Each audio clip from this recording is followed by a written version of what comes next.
Columbus and the first establishment of colonies and maritime trade routes in the New World, Marco Polo and the Silk Road, Roald Amundsen, the first man to reach the South Pole, Sir Edmund Hillary and Tenzing Norgay, his Nepali Sherpa, the first man to ascend the Everest, Apollo 11, and the first walk on the moon.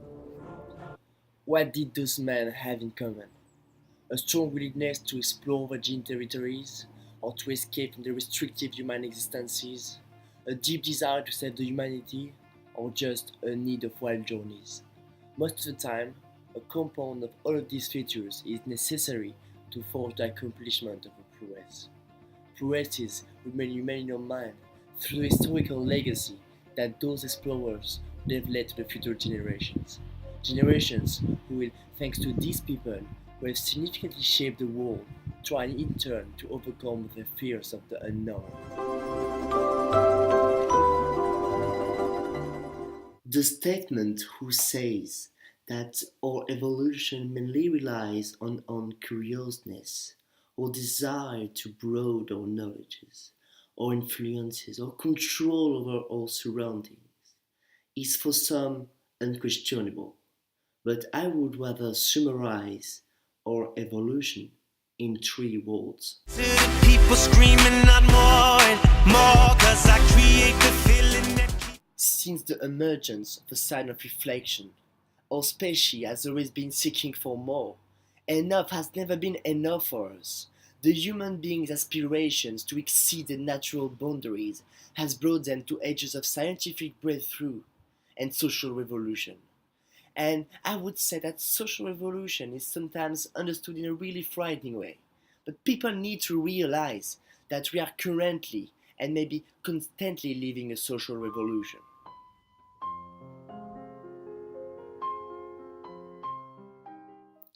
And today, in memory of all of these people who fought for the world in which we are living in, and in this time of uncertainty and overexploitation, when the scarce resources start to miss, it appears to me as a capital goal to redesign our way to see the society. Therefore, I will try to address the role that the oceans should occupy in the coming mutations of Earth.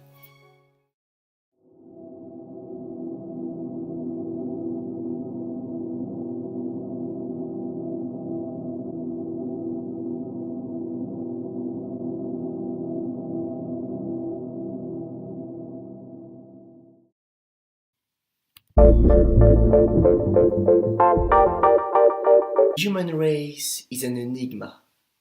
We are neither the most skilled or the smarter species. However, we are considering ourselves as a dominant race. We are able of everything, the best as well as the worst.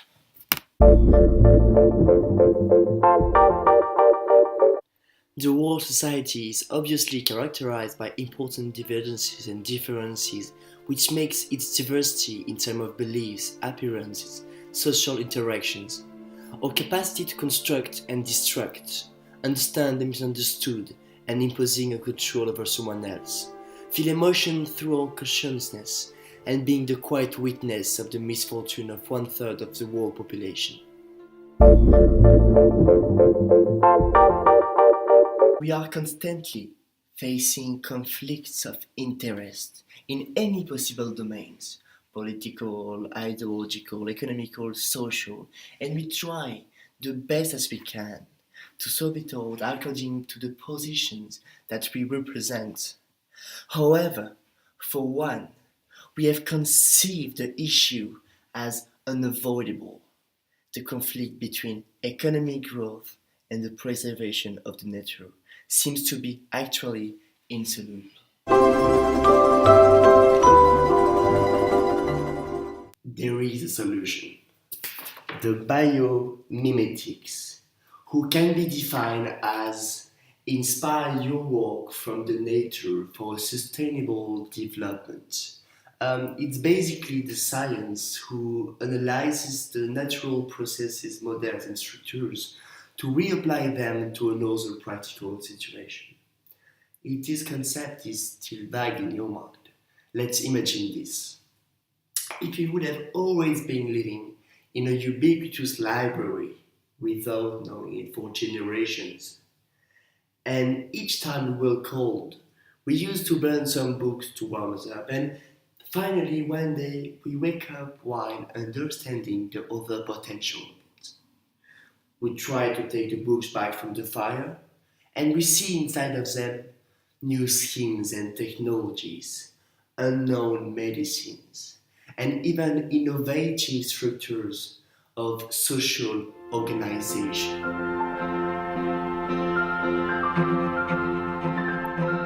This library is thus the nature, and the biomimetics is the study who proclaims the world is an inexhaustible source of knowledges.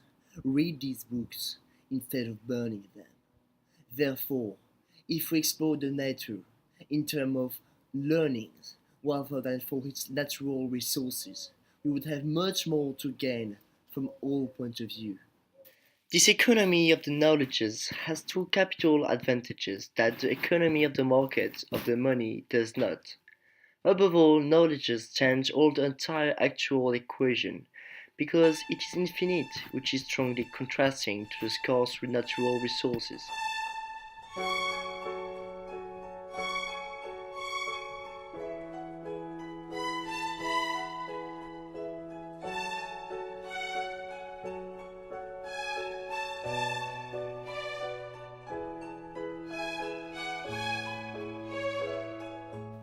So if you give £20 to someone else, they are naturally not yours anymore, but if you share knowledges, you lose nothing. This concept might be called as exchange at positive sums. Then, combinations of knowledges are not linear like the money does. If you add £20 to another £20, it will give you a total of £40. However, when you group knowledges together, it creates a third part, which might be trivial but not null, and at the best revolutionary.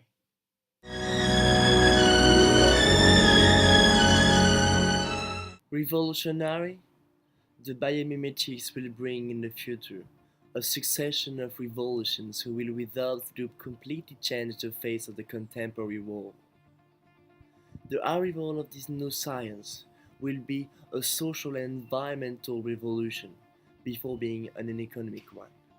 The conception of our society will in reality quickly become obsolete.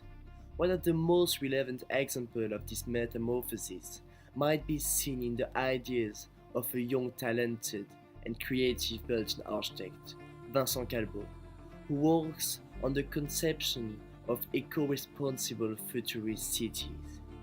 He used the nature as a source of aspiration for his masterpieces, as the biomimetics advocates. The project which brought him under the spotlights, Lilipad, a floating ecopolis responding to the increasing number of climate refugees, has immediately attracted the international community's concerns. These strategies are predictable and, in the short term, unavoidable. The forecasts for 2050 have estimated the ecological victims number around 250 million individuals. His concept relies on the highly ripe leaf of the great lily pad of Amazonia, Victoria regia. With its structure in branches and its exceptional plasticity, similarly as the former, the platform will be able to match the shapes of the most extreme sea movements. Rather than building cities on the oceans by creating artificial islands as they do in Dubai, the idea is to adopt the most efficient floating structure that we know to grant the ease of mobility in the oceans. This amphibious city will not only be auto-sufficient in terms of energy and food, but will contribute to the environment situation by filtering a consequent amount of CO2. Joining sustainability and self-governance, it appears also for some crowded countries among the most developed, such as the Monaco Principality, to be the most suitable way to offshore their territories. Vincent Calvo, has recently released a new prototype of city, which brings an innovative solution to one of the most destructive problems of our time, the sea pollution. Gathered by the streams of the oceans, the world garbage converges to the 5 tiers and form vortex of microscopic particles of plastic. The most important one is located in the Pacific and is known as the seventh continent. The impact of this human-made disaster over the marine ecosystem are invaluable and irretrievable. As one of the most promising projects to improve this situation, an idea of a young Dutch student, Bonslaat, who conceived a way to collect the waste in a monumental V made of plastic, has been seriously considered by the international authorities.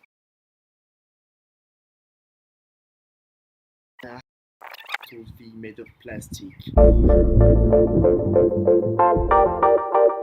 And what will we do after this stage? Burning it, unthinkable for the environment. Burying it, impossible to predict the consequence in the long term. Recycling it, if nothing changed in terms of consumption behavior, it will just be an infinite worsening cycle. Which decision should be adopted? Alcoria, a model of city is made from a compound of algae and garbage, the algoplast. These structures, characterized by their colossal proportions, will be designed according to the functioning of the bioluminescent jellyfish Alcoria victoria. The tentacles will allow the 250 stories underwater ocean scraper to navigate, produce energy, and guarantee the stability. Indeed, the geometry of its architecture would counteract the motion of the waves. However, the ice melt and the plastics are not the only dangers that the oceans have to face. Scientific research has recently highlighted the inconspicuous impact of the sea freight over the global environmental issues. Despite the fact that this increase in traffic tends to disturb the ocean life, the pollution released by the container ships who are daily carrying foreign goods and commodities all around the world represent a scary proportion of the world's CO2 emissions. According to scientists, a medium size of these monsters produce as much CO2 as 50 million of cars, which makes the top 15 of them polluting more than all of the road traffic worldwide.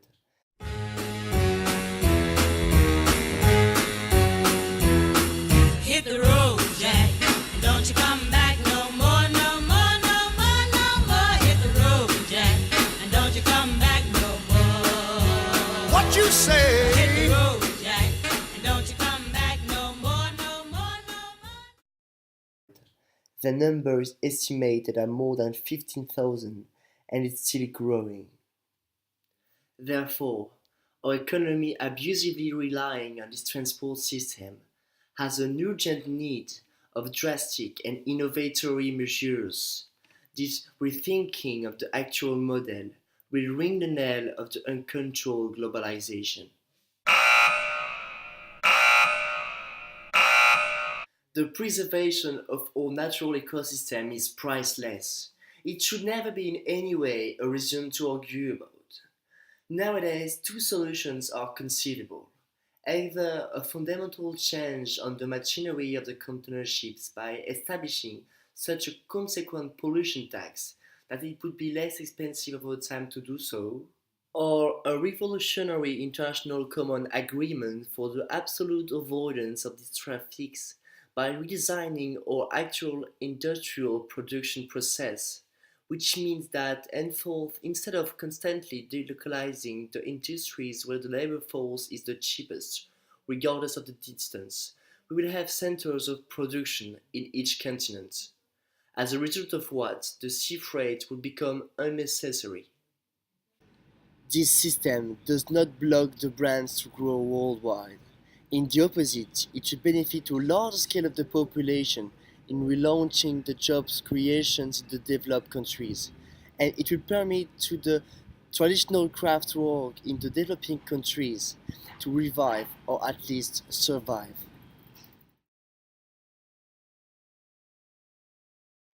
We are arriving to a point where to bring a civilization to the next step of the evolution, the former needs to become the example of the change they want to see in this world, while the latter will progressively try to follow their footprints.